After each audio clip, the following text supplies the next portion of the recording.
Hello, students. In this lecture, we will read the poem The Lady of Shalott by Alfred Tennyson.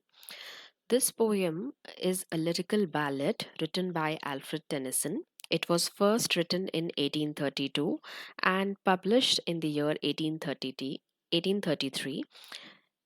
It was then again revised in the year 1842 and was published in the same year in 1842 in a volume titled Poems. So the publication year of the poem will be taken as 1842.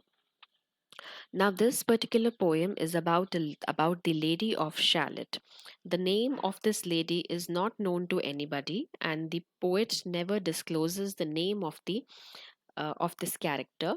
She lives on an isolated island that is Shalott, and therefore she is called as the Lady of Shalott. She is a young woman who lives in a castle on this island, and basically she is imprisoned in this castle by her father, and she dies of her love for a young man who never reciprocates the love. So in a way you can understand that the Lady of Shalott loves a young man, but the man doesn't love the lady back. This particular poem is based actually on another poem that was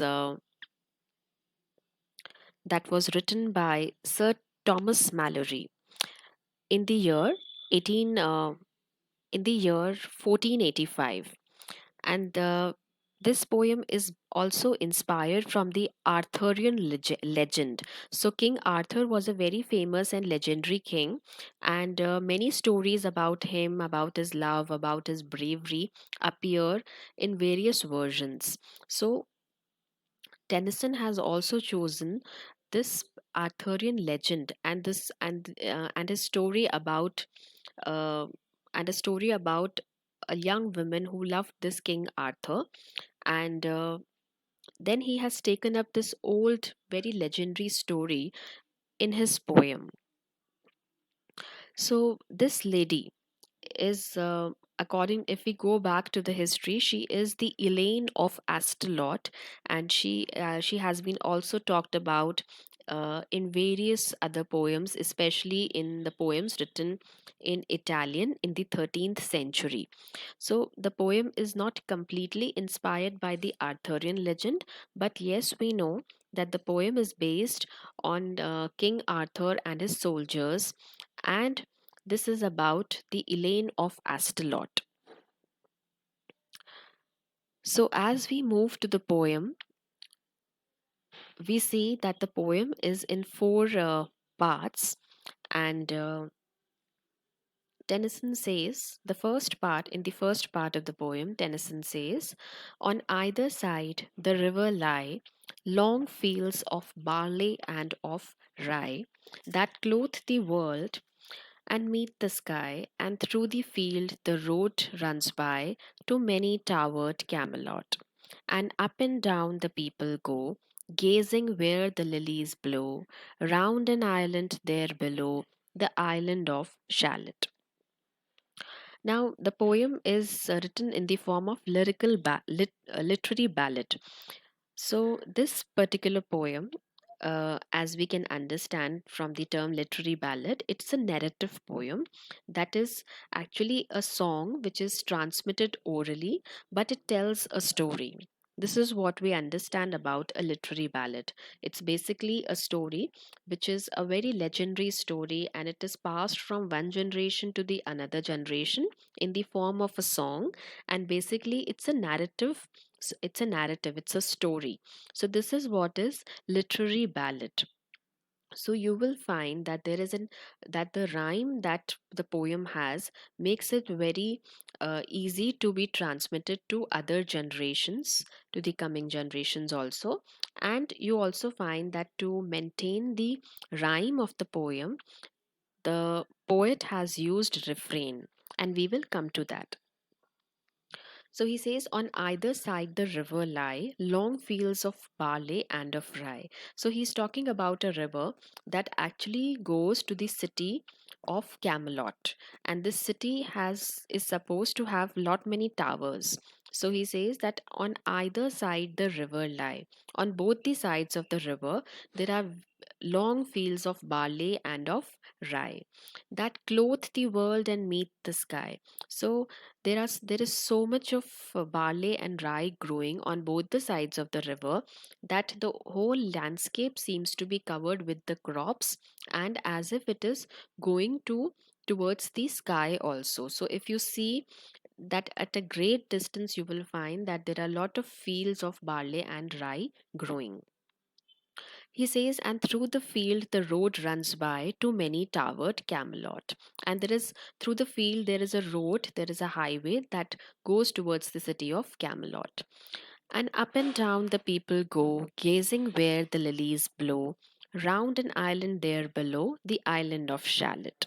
So he says, uh, and and up and down the people go, gazing where the lilies blow. So this is a high land, and up the land on which the barley and rye is growing, it's a high land, it's an elevated land, and people are going people if people go towards their fields and they come back and they're engaged in their routine activities. So people go up and down, and they look at, gazing is just looking at a place where so many lilies are blowing, so many lily flowers are growing round an island, and there is an island next to this particular place, and that is the island of Shalott. So we are talking about two places. We are talking about an island of Shalott on which um, is living the Lady of Shalott imprisoned in a castle, and we are talking about Camelot, which is a city supposed to have many towers. And this city of Camelot, it's actually a legendary city of King Arthur, where he has his castle, where he has his palace. Then he says, willows whiten, aspens quiver, little breezes dusk and shiver through the waves that run forever by the island in the river, flowing down to Camelot. Now he says, willows. So willows are certain kind of trees. So he says willows whiten. Whiten is that they have lost the color. The tree has lost its color. The leaves of the tree, they have lost their color. And aspens quiver. So aspen is is a shrub. It's a small plant that quiver, that is moving, that is shaking because of the wind. Little breezes dusk and shiver. And then he says little breeze. Little is some or very at a very low speed. There is a breeze that is dusk and shiver, that is moving and blowing over the willow trees and the aspens through the wave that runs forever by the island in the river, flowing down to Camelot. And he says this this little breeze also moves over the river and near the island, which actually flows, and it actually flows towards the city of Camelot. Then he says, four grey walls and four grey towers overlook a space of flowers, and the silent isle embowers the Lady of Shalott. Next, Tennyson says that there are four grey walls. He's talking about to us about the castle of the Lady of Shalott. He says there are four grey colored walls, and this castle has grey towers also. That, and within that space there is a space for flowers also. Outside this palace, there are certain flowers also growing, and the island isle and sorry and the silent isle embowers. And this island is absolutely silent. It has not much inhabitants, people living there. So it embowers means that it encloses the Lady of Shalott, it imprisons the Lady of Shalott. Now, if you notice that after every fourth line in a stanza, you have a line too many towered Camelot, or flowing down to Camelot, skimming down to Camelot. So, this is a refrain that is used by Tennyson. In the similar way, after this line, you will find there are more four lines, and again There is a line that is the island of Shalott, the lady of Shalott, that is repeated after every stanza, after every four lines.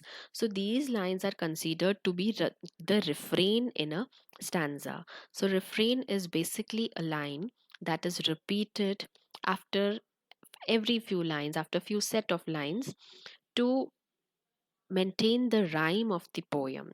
It can have certain words similar and certain words can change. So, this is what the refrain is, how it is used in the poem to make the poem more lyrical and more rhyming. Then he says, by the margin, willow wailed, slide the heavy barges trailed by slow horses and unhailed. The shallop flitteth silken sailed, skimming down to Camelot. But who hath seen her wave her hand, or at the casement seen her stand? Or is she known in all the land, the Lady of Shalott? Tennyson says, by the margin willow veiled. So the crops which are covered with uh, the margins of this river, that is covered with lot of willow trees. So willow veiled means covered with willow trees. Slide the heavy barges. So there are heavy barges that are trailing, that are moving. So sliding is moving very swiftly, and barges are carriages, the horse carriages, and they are trailed by slow horses. They are pulled by the slow horses. And unhailed the shallop flitteth silken sailed. He says unhailed. Unhailed is without any name or flag on it. And it is a shallop. So shallop is basically a large boat which has no flag on it, because generally if it's a big boat of a royal family or of a king, it will have a flag on it.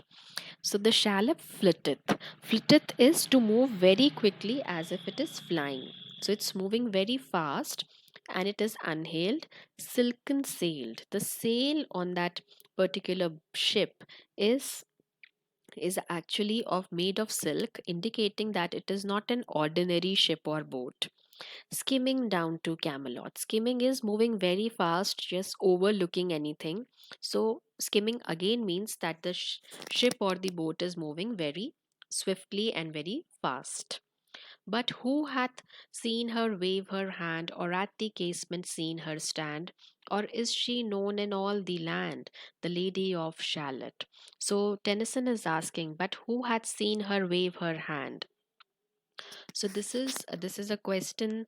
These are the lines written in the form of a question, but of course Tennyson does not expect the reader to answer this, because he will himself answer all these questions. So therefore these are the rhetorical questions which are asked in the poem. Rhetorical questions are basically sentences or lines of the poem in the form of questions to just increase the effect, heighten the effect of the poem. It is a style of expression by a poet. So he's asking something about the Lady of Shalott, and he's asking that who had seen her wave her hand. Has anyone seen this lady waving her hand? Or at the casement? Casement is the window. So has anyone seen this lady standing near the window? Or has anyone known this lady on this island? And the name of the lady is the Lady of Shalott. You can also notice in the poem that there are a lot of archaic words used by the poet, indicating to us that it's a legendary the characters and the story of the poem is legendary. It's very old and ancient, and also well known to so many people. Now, this lady, the Lady of Shalott, she is actually in love with one of the soldiers of King Arthur's army, and the name of the soldier is Sir Lancelot. But he doesn't pay any attention, or he doesn't reciprocate the love of the Lady of Shalott. So now, slowly after introducing to us the landscape, the beautiful landscape about the island of Shalott, we have come finally to meet the Lady of Shalott, and the poet doesn't let us meet the lady directly. Instead, he's asking to other people that has anyone seen her, has or do and does anyone know her. So he's asking other people that whether anybody has seen her or know her or has heard of her. And this is how we come to meet the Lady of Shalott.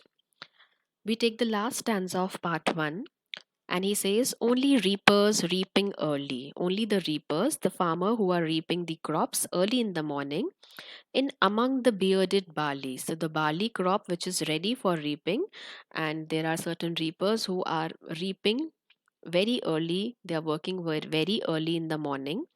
They hear a song that echoes cheerily. So they have heard somebody singing a song which is very cheerful song from the river winding clearly, and they have heard this song somewhere from near the river where the river blows, where the river flows, and which is something carried away by the uh, by the wind. So down to towered Camelot, and this particular song probably also flows towards the city of Camelot, and they assume that probably this is the song sung by by the Lady of Shalott. So they say, and by the moon the reaper weary. So the by the night time, by the evening time, when the moon appears in the sky, the reapers, the farmers who are tired of working throughout the day, piling sheaves in uplands airy. They pile their sheaves, they bundle up their crops in the upland, in the elevated land. I earlier told you that the land on which they are working is little elevated, high in altitude, and therefore there is lot of wind and air there. So he says the uplands are airy. Listening whispers, "'Tis the fairy lady of Shalott." So at that time, they listen to the song, they listen to certain whispers, they listen to the song of the lady, and that is the time that they whisper that probably she is the fairy lady of Shalott. She is the beautiful lady of Shalott. So this is what they know about the Lady of Shalott. They have never seen her, they have not never went to her, and but they have always heard the song which they assume is sung by the Lady of Shalott. So this is all about the poem in part 1, and we will continue reading the poem in the coming up lectures. Thank you so much.